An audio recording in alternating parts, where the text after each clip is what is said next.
If your car isn't already equipped with a large touchscreen, this is a really great alternative. I was sent this to try out by Fokuway. I currently own an older model car. I didn't have a large touchscreen, and this has been helping me with navigation and for playing music in the car. I really like how easy it is to mount on a flat dashboard. The size is nice. It's easy to see while you're driving. It even works as a touchscreen. You can use voice command, and it works both with Apple CarPlay and with Android Auto. This is a really nice little unit. You can see that it's generously sized. It's about the length of my hand, and the screen extends all the way out to the edges. There's no complicated installation. There's this rotating plate on the bottom of the unit with a sticky tab, and I enjoy this feature because it allows the base plate to stay mounted on your dashboard, but you can remove the unit if you want to, and this base plate is quite slim and compact, so if it remains on your dashboard, it's not an eyesore. And on the back of the unit, you'll see that there are built-in dual speakers. These are really high quality, and it's great to have the option to use this as a stereo system, but you do also have the option of using Bluetooth or aux input. And the back of the unit here is where you'll also find all of your access ports and the power button. They are easy to reach, but you really only need to do that upon initial setup. Here's how I mounted it to my car. I just found a flat area on my dashboard, and I made sure I wiped it clean and that I had free movement to allow for removal and placement of the unit itself. I took that sticky tab off of the base plate and I securely placed it directly in the center of my dashboard. I took my time making sure it was nice and even, and then I pressed down for just a few seconds, and then it was time to go ahead and attach the unit itself. First, I inserted the USB-C cord that's included just so I wouldn't have to reach around the back. Then I mounted the screen onto my dashboard, took the other end of the cord and plugged it into my lighter, and then the screen automatically lit up and allowed me to start pairing my device directly to my phone. Hey Siri, play Yacht Rock. Okay, here's got Rock 311.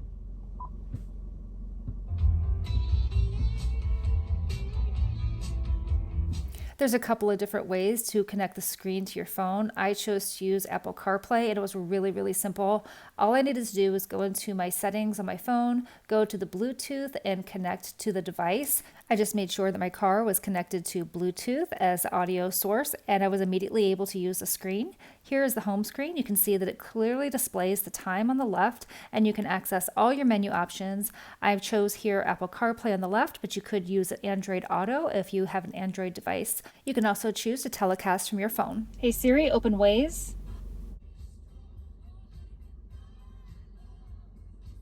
Hey Siri, call Mom Mobile. Calling Mum Mobile. I'm absolutely loving how I have all of my phone's features directly available to me on my dashboard. It really was a seamless integration. The touchscreen is really reactive, and I love how I can use a voice command. I can use this to get directions, to make phone calls and send text messages, and not have to worry about looking at my phone.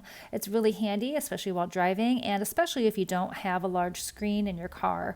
I like that I can adjust the brightness of the screen, and it's really easy to toggle between different methods of use. You can go into the settings menu there and easily switch between the stereo speakers and the car's Bluetooth or as a telecast. Other than listening to music and podcasts, the most useful feature is being able to access my navigation programs from my phone. I love that I can type in an address before I leave my destination, and I have a clear map directly in front of me, directing me where to go.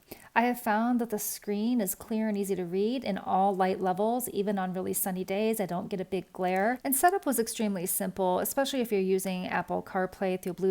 It's really just a matter of pairing in your Bluetooth setting. The instructions make it seem a little more complicated than it actually is. I love the stereo quality as well if you plan to use the speakers. It's a really great gift idea as well.